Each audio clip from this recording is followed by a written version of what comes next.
Good evening, I'm Katerina Georgieva. Thanks for watching. We start tonight with a special report, a rare glimpse inside Windsor Regional Hospital. Frontline staff at the ICU say they're seeing sicker patients in this deadlier second wave of the pandemic. Senior members say they're worried about what's next. CBC Windsor host Chris Ensing spent 2 hours at the Met campus this week. He brings us a first-hand look at what it takes to keep COVID patients alive. This hospital is transformed. Pandemic adjustments. So we've essentially made additional negative pressure rooms for COVID surge patients. A sleep test room converted to squeeze 5 more COVID beds. They've already been used. This internal medicine unit, it's now a COVID unit for patients that need acute care. And working on the COVID unit, it's been difficult because, you're around it all the time. So that's been one of the most difficult things. Signs everywhere of the changes. These tubes suck air out of rooms and increase airflow. Staff face shields, large print on the front so patients know who their nurse is. It's a lot to take in. It's just the unknown, right? Like, what's going to happen today? Is anyone, I'm going to have to call family members and tell them bad news. There are no visitors here, not since early December. Not having families here is really stressful for the staff and for the patients. There are many challenges that come with it. Like I said, it's like I'm a stranger walking into their life, being a family member to them, which is scary for them and maybe even sometimes intimidating for us. But we do the best we can and lean on each other. This team is going through a lot. A COVID outbreak has been declared in their unit. 11 staff members have caught the virus. I've been here for 14 years. These guys are like my family. So it's like it's affected my family, right? They're careful not to let the virus spread. It's the stress that spills into life outside of work. It does come home with us. Once we leave here, it does not just stay here. I wish it did most days, but when we have hard days, I can't just forget about it at home. But I do find comfort knowing that I've done everything I can in my day. Now we head downstairs toward the ICU. Before we enter, we hear alarms. So they've got a crash cart there and the team's getting all their gear on to go in the room. So I'm not sure exactly, but... A team swarms a crash cart. Something's wrong with a COVID patient. More PPE. And through the tarp, into a high exposure area. Patients here are on ventilators. Staff trying to keep them alive. Machines helping them breathe. They're on life support. Patients deteriorate fairly quickly, and so they could be on very minimal oxygen one day, and then within 24 hours are actually on a lot of oxygen and then actually needing to be on a ventilator. Those procedures send particles in the air. That's why these tubes snake through the entire hospital. Changes to help protect nurses like McKellen Socket. So I just came in, it was just a complete white wall of tents, and then they started putting in the big filters. And it's hard to sometimes see in the rooms depending on where the windows are, and it's hard to hear alarms and pumps and patients, especially down at the ends because of the filters. Socket started in the ICU just before the pandemic spread to Windsor, Essex.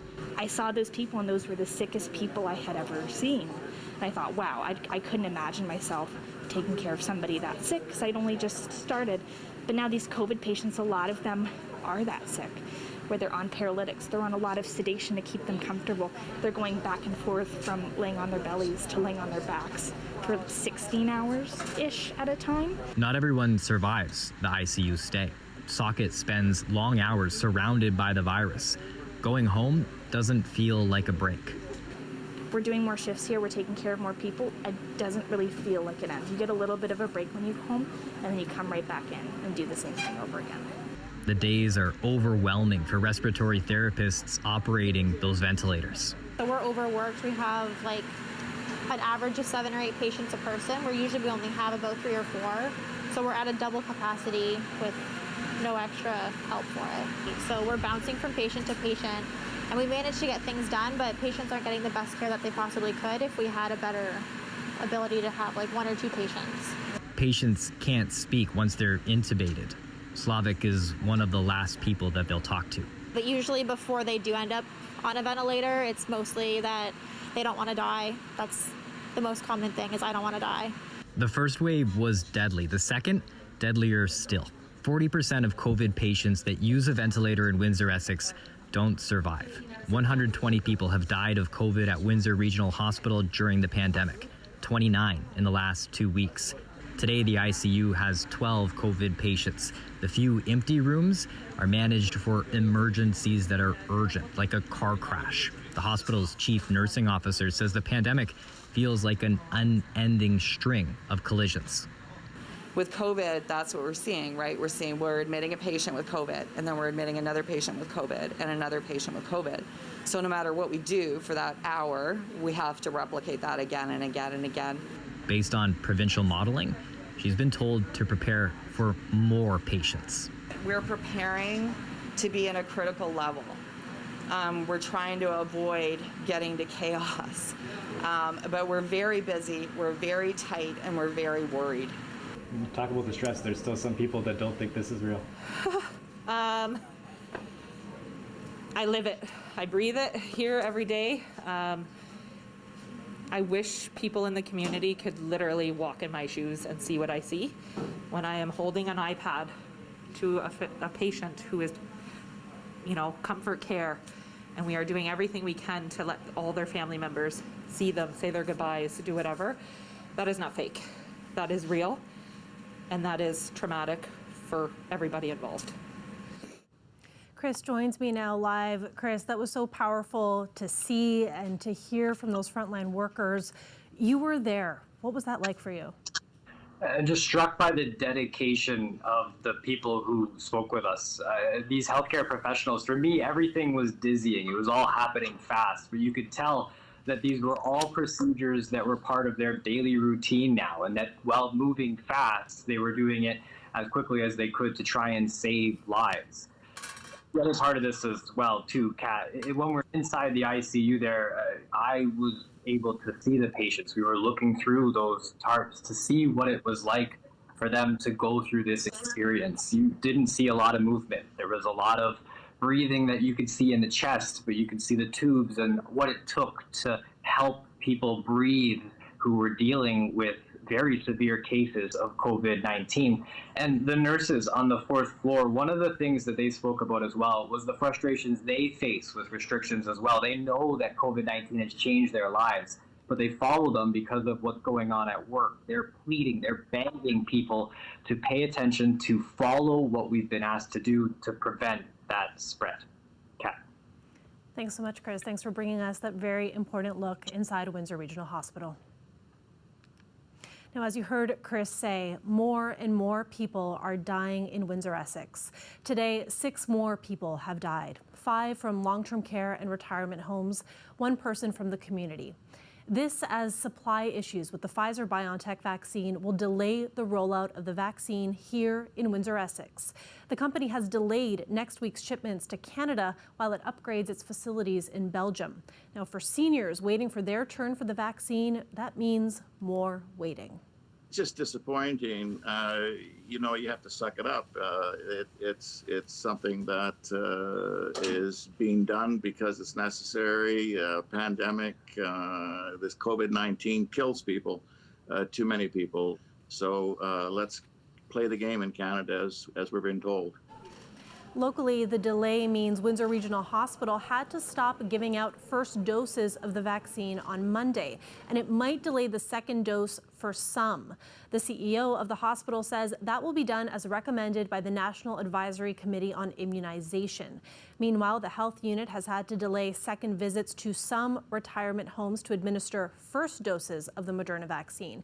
That's to those who weren't eligible to get the shot the first time, like if they had COVID symptoms, for example. Only 1 retirement home still needs to get its shots, but the health unit says some at that home will get their doses tomorrow. Public Health says it has held back enough doses to administer second shots. In an inauguration unlike any other, Joe Biden is now president of the United States. The global pandemic meant attendance was low, and the attack on the Capitol building 2 weeks ago meant security was high. In his inaugural address, Biden repeated his pledge to be a president for all Americans. CBC's Ellen Morrow reports. Please raise your right hand. On the steps of the Capitol, history turned a page and a new era began. That I will faithfully execute. That I will faithfully execute. The office of President of the United States. Office of President of the United States. Joe Biden, now the 46th President of the United States. His inaugural address, a call for unity after a turbulent 4 years. For without unity, there is no peace, only bitterness and fury. No progress, only exhausting outrage. No nation, only a state of chaos.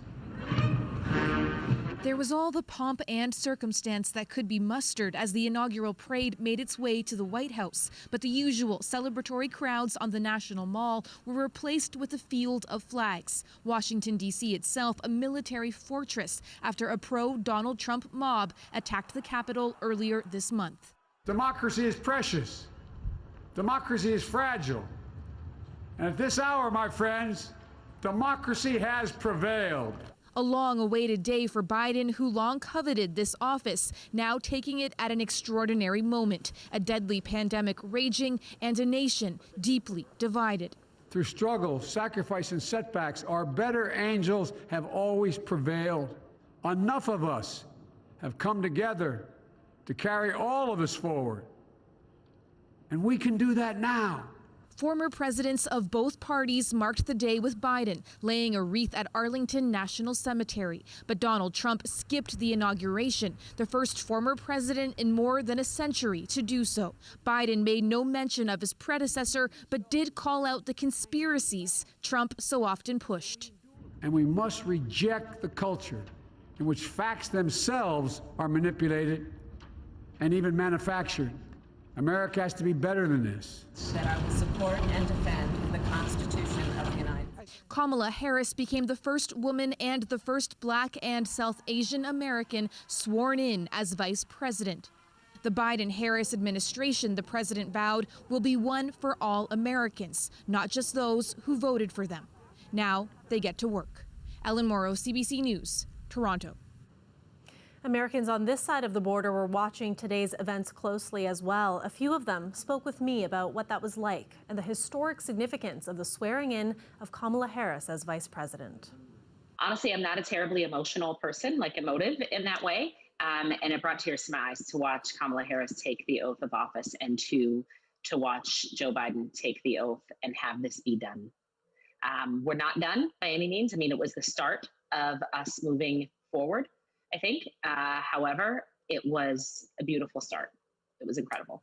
I love that little girls around the world watch that and will never think again in their life that this is unusual to have a woman in the White House. The contrast is so vivid between the graciousness that she and Mr. Biden both exhibit, and just finally seeing it after watching for it and waiting for it. Just to go back to reflecting on the last few weeks and the days that have led up to this inauguration, we saw the violence at the Capitol. How has it felt in the days for you watching all of that unfold? It was absolutely awful. I was on the phone with my dad, who's in Detroit, and we were just sitting there not talking. It was horrific. My children were watching it with us. They could not believe what they were seeing. It's like nothing we've ever seen in our country. It's like nothing I've ever seen in my lifetime. I never thought I would see in my lifetime. What ended up happening, how the police responded, the inequity that was shown to the people who decided to storm democracy. But democracy prevailed, and we're here today, and we have a new president and vice president. Can you speak to your hope moving forward? I have great hope that we will find genuine servant leaders in Biden and Harris, and a genuine restoration of the desire for the nation to flourish. President Biden wants to reach out to everyone, and he's made that clear throughout his campaign and since he won. And today he made it clear that he wants to reach out to everyone, whether they voted for him or not. He wants to unify the country. And it'll never be a perfect unified country, but it never has been. It's never been a perfect union. But we can strive toward that, and that's what makes us America. Meanwhile, in Canadian politics, Conservative MPs have expelled Derek Sloan from the party caucus. The Ontario MP accepted a $131 donation from white nationalist Paul Fromm during his party leadership bid. Sloan claims he couldn't possibly have vetted every donor and says Fromm used a variation on his name. But Conservative leader Aaron O'Toole says accepting the donation was worse than a simple error in judgment. O'Toole needed at least 20% of the party caucus to agree to eject Sloan. A church founded by those who came to Canada on the Underground Railroad has been denied a federal grant because leadership wasn't considered Black enough. And as Dale Molnar reports, it's not the only Black organization left wondering why they were turned down. The British Methodist Episcopal Church in Windsor was founded in 1856 by people who escaped slavery in the U.S. The trustees of the church are all Black. In order to receive a special grant supporting Black communities, a third of the leadership of the organization has to identify as Black. The church applied for $100,000 under that grant last year to do repairs. On Tuesday, it received an email denying the application, saying it didn't meet the eligibility requirements for Black leadership.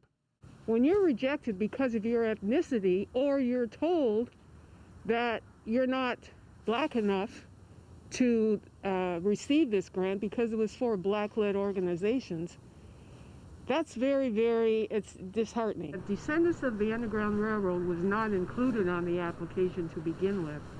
I typed in myself, Descendants of the Underground Railroad. The church has sought help from MP Brian Massey, who is calling on Ahmed Hussein, the minister responsible, to reconsider the application and apologize. You can't just do this without demoralizing and undermining the basic principles of actually restoration of historic problems that we have.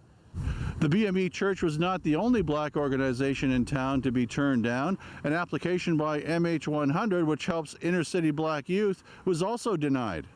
I think they didn't really do their research enough. If they did their research and they'd find out, who this organization is ran by. More than 90 projects have been approved to date, including an Underground Railroad church in Hamilton and one in St. Catharines, but 400 organizations have been denied. When made aware of the wording of the first email last week, Hussein tweeted out, "As soon as it was presented to me, I quickly demanded a retraction." But the second email simply stated, "Employment and Social Development Canada did not receive the information required to move forward with your application." In another part of the Twitter thread, Hussein says, "Our government is taking meaningful action and is being accountable. We are committed to getting this right." CBC Windsor has also requested a statement. An application by Sandwich First Baptist Church in West Windsor is currently being reviewed. Dale Molnar, CBC News, Windsor. A live look at our city there. We have some more flurries in the forecast. Gentle and light though they seem to be the last few days. Colette Kennedy will be with us for the full forecast right after the break.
Every now and then, it's nice to take a minute to enjoy some nature. While taking a look at her surroundings in LaSalle, a woman caught sight of something special that we're going to show you here. A herd captured on video this past year, at least 16 deer frolicking on Laurier. I love seeing that. A little bit of snow, perhaps, I'm not sure. Let's bring in Colette Kennedy with our weather forecast now. Are we going to see more deer frolicking in snow in the coming days? I wonder if the snow sticks, I guess. Yeah, well, you know what I think we're going to be seeing more so is just a little bit of flurry activity. And, you know, they don't have hair to worry about when the winds pick up, because that's the other thing that's going to be happening is more the wind factor that we're going to have over the next 24 hours. But I have to comment, I have never seen that. I've seen the odd 1 or 2 deer, maybe a family, but never like that a herd, and that was fabulous. I love that video. Thank you. Current temperatures, here we go. -3, Chatham-Kent, Sarnia -3 as well. With those winds, though, our wind chill is into the minus double digits. That's how it actually feels. You can see those winds, but these are just the sustained winds, and I was talking about them picking up. So let me show you the forecast for the gusts as we go through the overnight hours, really picking up from the south to southwest, exceeding 50 at times, and then even into tomorrow morning and through the day, they'll come down a bit, but we're still talking about winds gusting over 40 kilometers an hour, close to 50. So going to be some breezy conditions. It's as a little Alberta clipper, a little storm is passing through. The primary energy is staying to the north of us, frontal boundary going through, and it doesn't have a lot of moisture with it anyway, but what it does have is really staying away from us too. The winds will kick up a little bit in here with some flurry activity, and as that blows around, and at times if it gets into a little light snow, then you get some reduced visibility, but mostly it's going to be the cloud cover accompanying it and not really accumulations that we will be seeing. Getting into some clearing, perhaps a little bit of clearing as the day wears on, and then Friday it'll be mostly cloudy, but I think we're still going to have some sunny breaks in there, and then we get the clearing, of course, as we'll get a secondary cold front coming through. That brings in the cooler air that'll be coming for this weekend. It's our Arctic blast that's coming back. So a little cooler today, comes up as we go. In fact, the temperature's rising tonight and temperatures coming up for the day on Thursday, and then the colder air will be coming back in. So they rise towards 1, then up to 3 by tomorrow afternoon. We're not going to be seeing flurries all day everywhere. I'm just showing you that they'll be intermittent and that potential is there. There's some cooler air with the transition Friday, but you'll be feeling it Friday night into Saturday and Saturday night into Sunday. Those mornings will be chilly when we finally see some overnight lows closer to seasonal. Not too chilly to go for a walk and do some deer spotting. You just have to dress appropriately, and if you get lucky, you might spot some. Exactly. Keep that camera handy. That's right. Thanks, Colette. You're welcome. When we come back, we'll tell you all about a new twist on Windsor's beloved Paczki Day. Stay with us.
his final hours as president, Donald Trump issued a slew of early morning pardons and commuted dozens of prison sentences, including former Detroit Mayor Kwame Kilpatrick. Kilpatrick has served about 7 years of a 28-year sentence for corruption. He was sentenced in 2013 after being convicted of racketeering and fraud charges. Kilpatrick served as mayor of Detroit from 2002 to 2008 when he resigned. The date of his release from an Oklahoma prison has not yet been disclosed. And there were others who also got a reprieve, including Steve Bannon, Trump's former chief strategist. Bannon was charged with defrauding millions of dollars in a fundraising campaign allegedly aimed at supporting Trump's border wall. Despite wide speculation, Trump did not issue a self-pardon or pardons to any of his family members, and not to his personal attorney, Rudy Giuliani. Shrove Tuesday is approaching, and in Windsor, that is synonymous with punchkis. This year, there's a new twist on the treat that has been enjoyed for generations. We'll get the punchkis right out of the fryer, get them a little cool down a little bit. We're going to toss those into our brewing mash, so that way we can extract the sugars and the starches. We'll do that for about an hour, and then we'll boil it off, and then we'll start the fermentation process. After that, we're going to start aging it on the actual punchki fillings that we supply at the bakery as well. The punchki beer is being prepared ahead of Shrove Tuesday, better known as Punchki Day in Windsor, and it happens on February 16th this year. I love that. I'm looking forward to getting my punchki this year. That is it for CBC Windsor News. Don't forget, for news anytime, you can go to our website at cbc.ca/Windsor. You can find us on social media as well, Facebook, Instagram, and Twitter. Rick Mercer Report is up next. Have a great night.